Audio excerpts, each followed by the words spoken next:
Depuis des millénaires, une idée traverse les grandes traditions spirituelles. Nos vies ne sont pas le fruit du hasard, mais l'expression d'une continuité de la conscience à travers le temps. Derrière nos rencontres, derrière nos épreuves et derrière certains ressentis parfois inexplicables, se cacheraient des mémoires qui influenceraient nos intentions, nos pensées et nos actions, formant ce que l'on appelle le karma. Alors au-delà de ces connotations asiatiques, comment peut-on parler du karma aujourd'hui et surtout, que révèle-t-il de nos vies passées mais aussi possiblement de notre libre arbitre, de notre destinée, voire même de nos vies futures.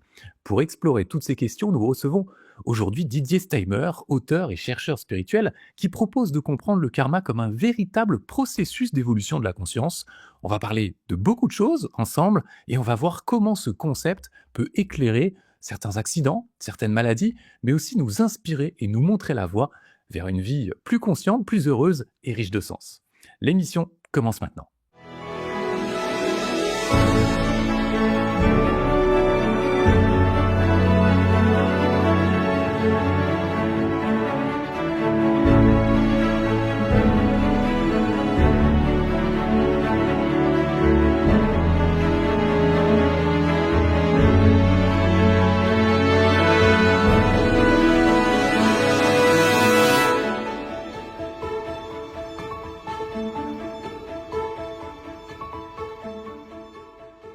Bienvenue dans ce nouveau podcast, bienvenue à la croisée des mondes entre visible et invisible. On explore ensemble les mystères de la conscience, les mystères du monde et on explore aussi la plus belle version de nous-mêmes en s'intéressant aux grandes questions spirituelles. Aujourd'hui, on va notamment parler du karma avec Didier Steimer, notamment parce qu'on a beaucoup de choses à évoquer avec lui. Et en cela, je suis très heureux de passer la parole à Thierry Penin qui va animer le podcast du jour. Bonjour Thierry. Bon bonjour Sébastien, bonjour à tous. Effectivement, on va accueillir Didier Stemmer, explorateur des mystères, de l'âme humaine, grâce à la mythologie, le symbolisme, l'astrologie, l'alchimie et le chamanisme. Il fait profiter de ses connaissances à travers des conférences, à travers ses écrits, qui sont pour certains, une bible, pour d'autres un guide. Il fait des séances incroyables, d'accompagnement. Heu, Objectif, transformer ses blessures en ressources et éclairer les zones d'ombre pour un déploiement plus conscient de son être. Alors quelles sont, l'influence de nos mémoires sur nos vies? Qu'est-ce que l'âme? Comment le karma, ce fameux karma fonctionne-t-il? A-t-on vraiment le libre arbitre? A-t-on une mission d'âme? Et si oui, comment l'accomplir? On accueille donc Didier avec nous. Bonjour Didier. Bonjour à vous 2, bonjour Thierry, bonjour Sébastien. Je suis ravi de votre invitation et je vous en remercie, du fond du cœur. Merci Magnifique. beaucoup. Merci Didier, on est très heureux de t'avoir parce que tu as un puits de connaissances. Hem, Ton premier livre, c'est, Sans thématique, Message d'Hermès et bravo pour, le deuxième ouvrage dont tu nous parleras peut-être un petit peu plus tout à l'heure, qui est sorti il y a quelque temps.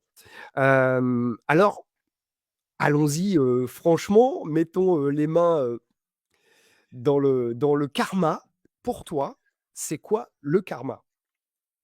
Alors le karma c'est un grand sujet, souvent assez, rébarbatif des fois, en tout cas un peu galvaudé parce que je veux tout de suite faire un espèce de disclaimer parce que c'est vrai que souvent le karma, on va nous parler d'anciennes belles histoires assez, fabuleuses qui vont enorgueillir l'ego, hein. Donc je suis déjà un peu, on va dire en rupture avec cette habitude-là en général quand on parle du karma. Ce qui est très intéressant déjà d'emblée, quand on s'intéresse au karma, on le qualifie de loi de causalité et on peut allègrement faire le lien avec d'autres lois universelles, pour ainsi dire. Déjà, les penseurs grecs comme Anaxagore nous disaient que rien ne naît, rien ne périt. Et puis, ça a été repris plus tard par le biologiste français Lavoisier qui disait rien ne crée, rien ne meurt, tout se transforme. Et j'avais vraiment à cœur de rebondir sur, sur ce sujet fabuleux du karma pour les mettre en lien, en conscience.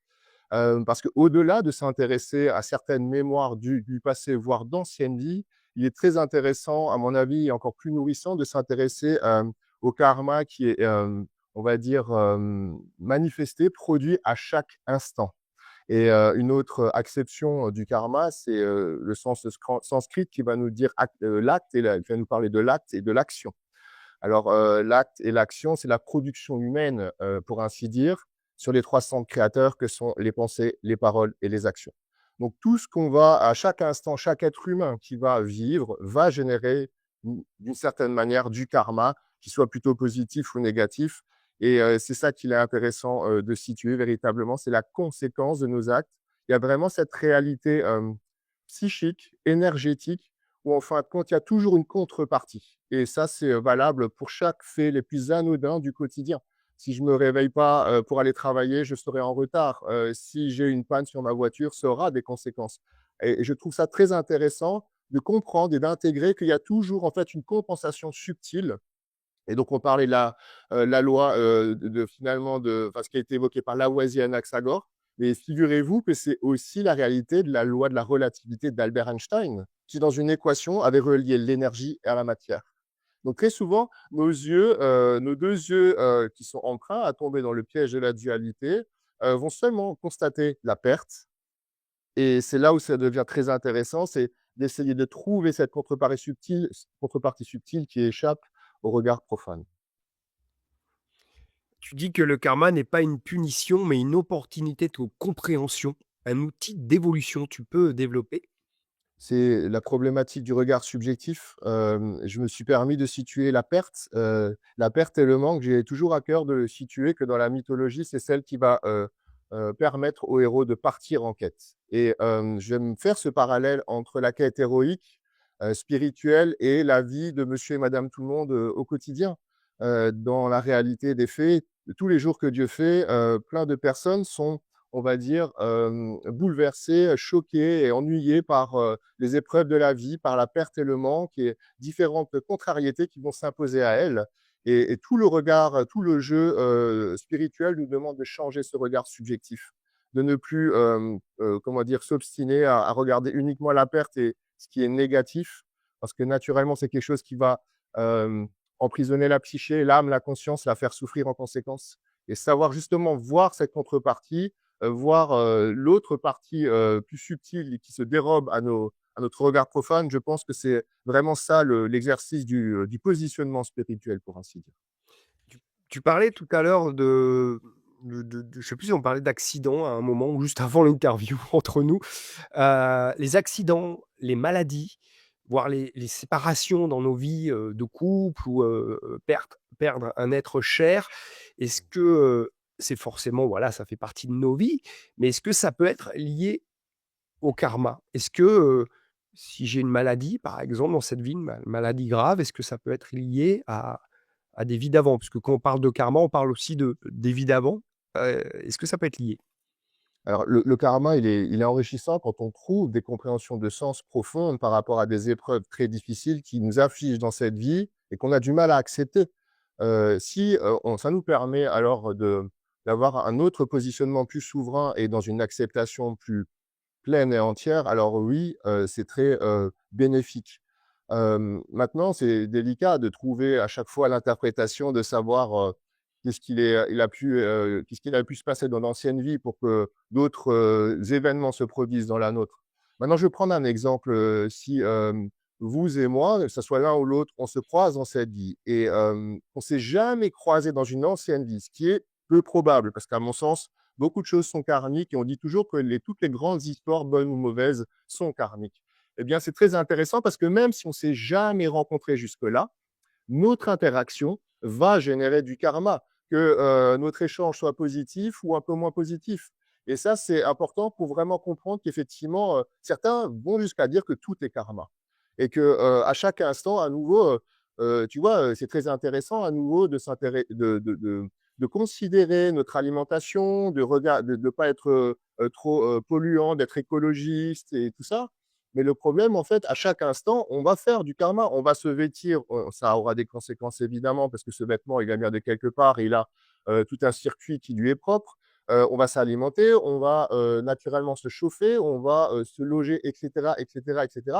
Donc en fait, chaque acte, littéralement, même le plus anodin, a du karma. Je prends un exemple. Admettons, avant de prendre la parole en public, je vais avoir une petite pensée de dévalorisation qui va essayer de venir me troubler, ça aura des petites conséquences. Maintenant, imaginons que chaque jour que Dieu fait, je me lève et régulièrement dans la journée, parce qu'on sait qu'on a plus de 60 000 pensées par jour, je vais me dire que je suis nul, que je suis un bon à rien, que je ne vais pas y arriver. Eh bien, je pense qu'il faut figurer vraiment cette espèce de réservoir subtil qui va au fur et à mesure emmagasiner et garder en mémoire cette réalité psychique, ces productions psychiques et ça aura des conséquences. D'accord, alors Donc tu es en train après de nous dire parce que c'est vrai que quand on parle de karma, souvent on parle de vie passée et que peut-être on génère là, dans cette vie-là, du karma pour nos vies futures. Enfin, si c'est elles ça. sont futures. Je dis ça parce que certains disent qu'elles sont en parallèle et là tu dis concrètement qu'en réalité, c'est même pas dans c'est il faut déjà aussi, comprendre que on crée du karma pour notre propre vie de celle-là. C'est ça, Pas, c'est ça. c'est aussi lié, d'ailleurs, il y a cette expression qu'on entend beaucoup quand on a un retour de bâton, bah, voilà, c'est karma, quoi. Voilà, c'est parce que le karma, il enfin, voilà, on fait quelque chose dans cette vie-là, on va en avoir les conséquences positives ou négatives aussi dans cette vie-là. C'est ça que tu veux dire? C'est que le karma, il est aussi, réactif dans notre incarnation, celle de maintenant. C'est ça que tu veux dire? À mon sens, le cheminement spirituel, c'est de commencer par notre individualité, l'aspect personnel et ensuite le développement n'est plus personnel, mais devient impersonnel et devient plus collectif et universel. Donc, là aussi, il y a un intermédiaire entre le petit individu que je suis et les choses plus universelles et collectives. C'est déjà évidemment toute la réalité du transgénérationnel. On peut avoir par exemple, des parents qui vont avoir tel et tel positionnement sur la finance, sur, l'affection ou que sais-je et on sera toujours et encore en réaction quoi qu'il arrive. Donc, je trouve que c'est intéressant de d'abord se considérer alors c'est, quelque chose dans le plus le ici et maintenant, dans la philosophie un peu plus adlérienne, de regarder qu'est-ce qui se passe ici et maintenant dans le présent. Après, on pourra toujours à loisir essayer de trouver des compréhensions plus profondes. Mais à nouveau, même si maintenant on a une baguette magique et on va réussir à supprimer le karma d'une personne, eh bien, la première conséquence, c'est que cette personne sera moins figée. Ça, c'est vrai. Parce que naturellement, c'est des lois d'analogie, hein, c'est-à-dire que des contenus psychiques préjudiciables vont en attirer d'autres.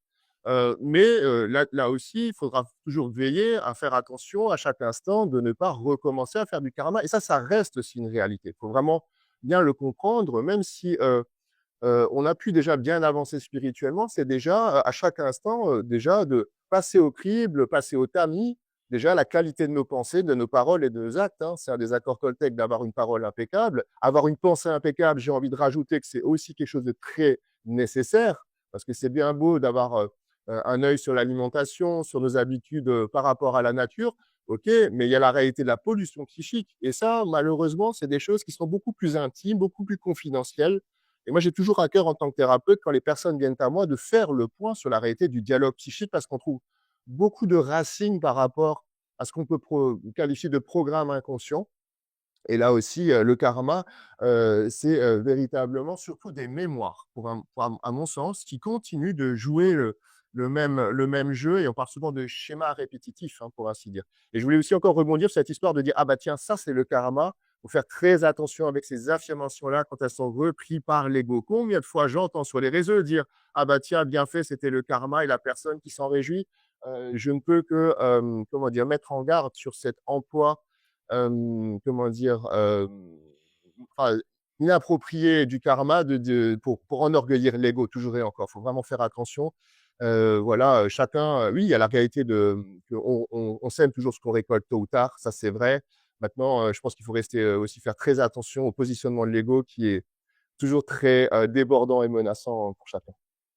On sait qu'il y a différentes écoles, notamment en Asie. Certaines placent le karma comme quelque chose d'exclusivement personnel, d'autres acceptent justement qu'il soit, baigné, on va dire, dans un champ plus collectif. Quel regard, toi, à titre personnel et en tant que thérapeute notamment, tu as sur cette notion de collectivité, de société, de karma collectif ou de karma individuel? Voilà, on vit dans une société aussi qui a, on va dire, voilà, ces travers, ces élans positifs et aussi négatifs et donc du coup, parfois, on peut se sentir en porte-à-faux par rapport à elle. Comment visualiser le karma dans ce contexte-là? Je pense que, là aussi, l'évolution spirituelle, veut qu'on arrive à sortir du carcan de l'ego, hein. Je suis navré, je me répète un peu, mais c'est tellement essentiel. Il y a tellement de gens de personnes qui se disent thérapeutes, médiums, spirituels et leur ego est débordant et manifeste et ça s'entend dans les paroles. La personne passe son temps à, palabrer, avec, le possessif, le moi, raconter ses belles histoires et s'enorgueillir et savoir ouvrir son âme, sa conscience et savoir justement, faire preuve d'empathie, savoir écouter l'autre, sans évidemment, toujours revenir avec, nos petites, préoccupations. Donc oui, naturellement, le karma, pour moi, c'est quelque chose qui s'inscrit dans quelque chose de plus collectif. Mais là aussi, et quand on parlait d'avant-d'acte, hein, ou de production psychique, quelle qu'elle soit, il est question aussi, ça c'est ce que la philosophie bouddhiste et hindouiste, nous rappelle, de veiller à ce qu'il y ait, un respect de la loi morale, de la vertu et de l'éthique, puisque c'est naturellement l'intention qui fera la qualité de la récolte. Et là aussi, dans le karma, si maintenant on a une bonne intention, mais qu'on va quand même, par, voilà, la réalité du quotidien, faire quand même souffrir l'autre, elle sera moindre que si on n'avait, pas mis cette intention louable. Donc l'intention permet déjà évidemment d'arrondir le karma, et l'intention, elle se désigne déjà dans le dialogue psychique intérieur, à nouveau, et c'est important, d'arriver à épurer au maximum ce dialogue intérieur pour qu'on puisse, être aligné, hein, cette fameuse notion qui revient très souvent en langue des oiseaux, aligné, c'est-à-dire le feu divin, aligner nos paroles, nos pensées, nos actions, parce que vous en doutez bien qu'au quotidien, il y a plein de personnes qui pensent une chose, qui font autre chose et qui vont encore, dire autre chose, et ça, c'est assez problématique parce qu'on ne peut pas espérer que tout s'aligne pour nous littéralement, si on joue un peu à notre insu des jeux de manipulation et d'illusion. Justement, entre l'intention et la pensée, pour prolonger un petit peu ce que tu nous dis là, il y a une différence, majeure. On sait qu'il y a des pensées qui tournent en permanence, tu disais 60 000 par jour. L'intention vient corriger quelque part, quelquefois, nos pensées pour nous réaligner, c'est ça l'enjeu? Ouais, il y a la question de présence à soi, hein. Ça aussi, c'est un terme qui revient souvent. Avoir la présence à soi, c'est déjà aussi reconnaître des choses plus négatives qui commencent à essayer de germer en nous. Parce que très souvent, on manque de conscience, hein. Devenir conscient, c'est l'or spirituel qu'on se souhaite tous. Et c'est souvent très inconsciemment qu'on va être attrapé par certains mécanismes psychiques qui sont préjudiciables, qui en réalité vont commencer à faire germer. Alors à nouveau, hein, on va commencer un peu à mogérer après le voisin qui est brillant, à en avoir après la belle famille qui nous a fait une remarque qui nous a déplu. Et c'est déjà dans ce genre de moment du quotidien où on peut commencer à essayer de veiller au grain, littéralement, parce que l'ego, c'est vraiment quelque chose qu'il faut surveiller comme le lait sur le feu. Et il va vraiment exploiter à la moindre occasion les failles qu'on va lui présenter. Donc c'est vraiment un travail d'attention, c'est vraiment quelque chose qui se joue énormément dans les pensées là aussi, hein. Et savoir, par exemple, lister le top 5 ou le top 10 de ses pensées négatives, je trouve que c'est déjà un exercice très basique au niveau introspectif, mais qui est déjà très vertueux au final, hein. Tu dis ça parce qu'en général, elles sont répétitives quelque part, ces pensées négatives. On revient toujours un petit peu aux mêmes choses et à critiquer, telle ou telle, personne ou tel mécanisme qui finalement n'est que le reflet de ce qui se joue en nous. Déjà ça, oui, et puis il y a aussi cette réalité où on se dit, bon, bah, une pensée, c'est un espèce de trait insignifiant dans l'univers, ça n'aura pas trop de conséquences. Hein, et il y a beaucoup de personnes qui pensent des horreurs, alors soit sur autrui, soit sur eux-mêmes. En général, quand on est évolué spirituellement, on arrête de tourner ce feu de la critique vers autrui pour le tourner vers soi. Alors, c'est un peu mieux, mais c'est encore pas ça. Et il y a très souvent des gens qui vont avoir plein de pensées plutôt négatives et lourdes et qui vont essayer d'avoir une parole déjà plus correcte.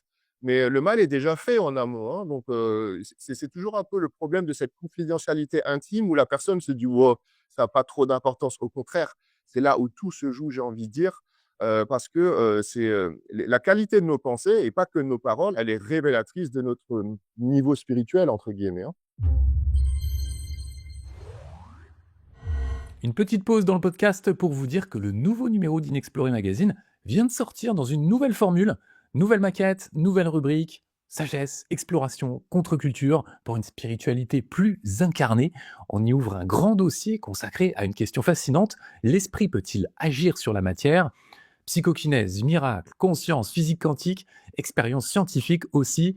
Je vous invite à découvrir ce nouveau numéro d'Inexploré disponible sur abonnement et en kiosque. On compte sur vous.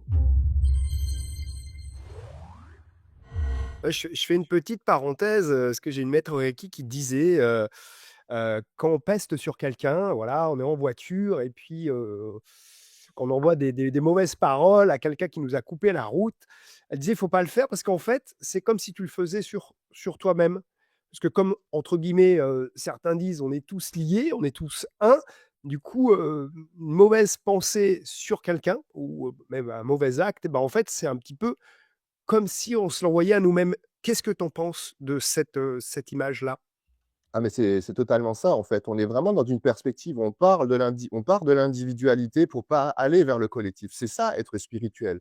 C'est savoir guérir nos blessures individuelles et ça, on le voit en thérapie. Après, on va s'intéresser au transgénérationnel, à quelque chose de plus ancien et cetera et c'est tout à fait vrai à mon sens, parce qu'à nouveau, c'est la réalité des conséquences. Je vous parlais avant de la loi de la causalité, la loi de la relativité, mais c'est que chaque et donc si maintenant, par exemple, j'ai une parole ou une pensée, comment dire? Agressive envers quelqu'un, bah, elle aura des conséquences dans le plan subtil et ça, souvent en magie, on parle de la loi du choc en retour.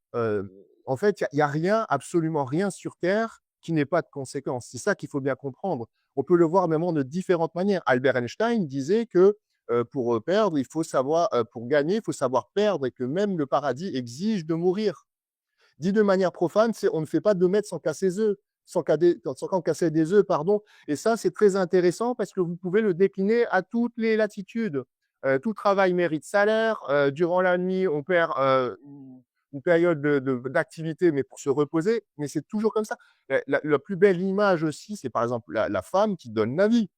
La femme qui donne la vie, qui va incuber une vie en elle, elle va évidemment payer corps et âme, contribuer, et pour le plus beau cadeau d'un enfant qui lui donne de l'amour en retour, évidemment. Mais c'est vraiment quelque chose de très important parce que ça permet à nouveau de sortir de la dualité.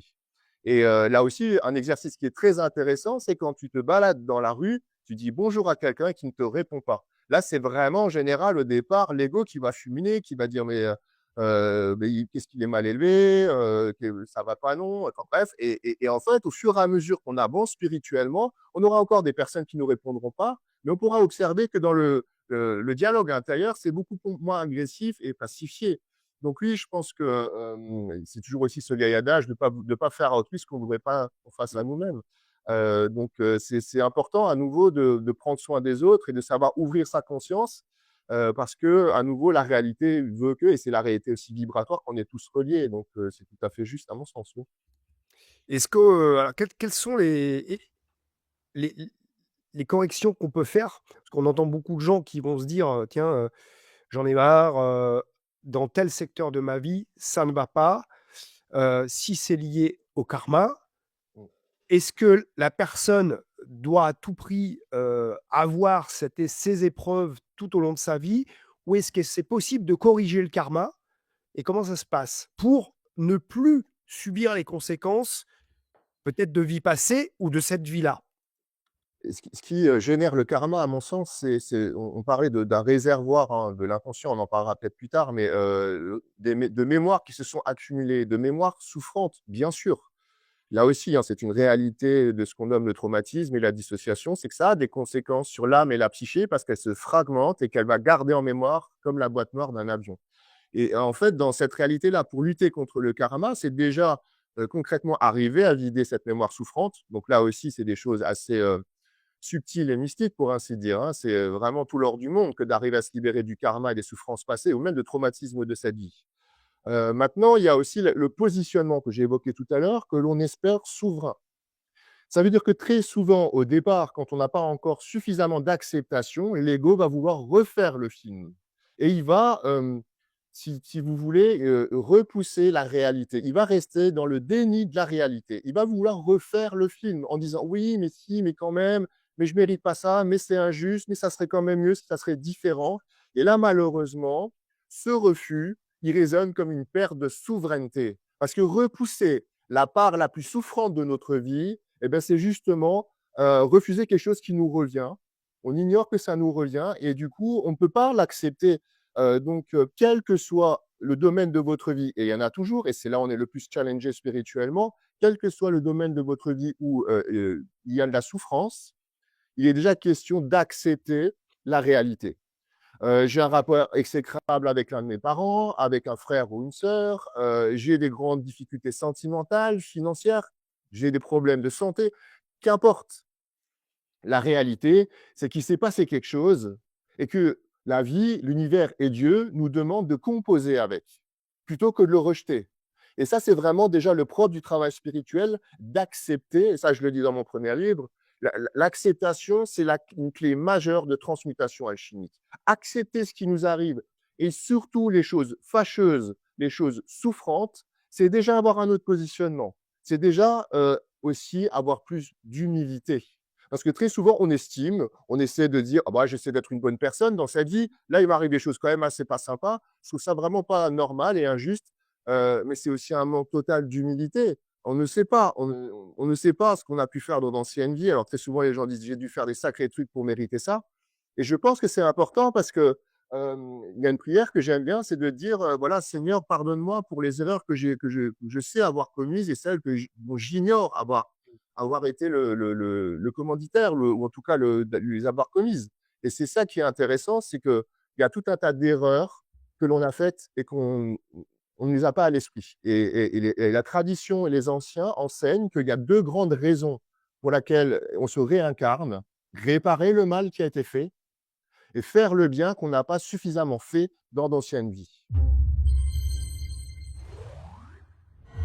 Si cette émission vous interpelle, sachez que vous venez d'écouter seulement un petit extrait de l'émission. Pour découvrir l'intégralité de cette conversation avec Didier Steimer, vous pouvez nous rejoindre sur Inexploré TV.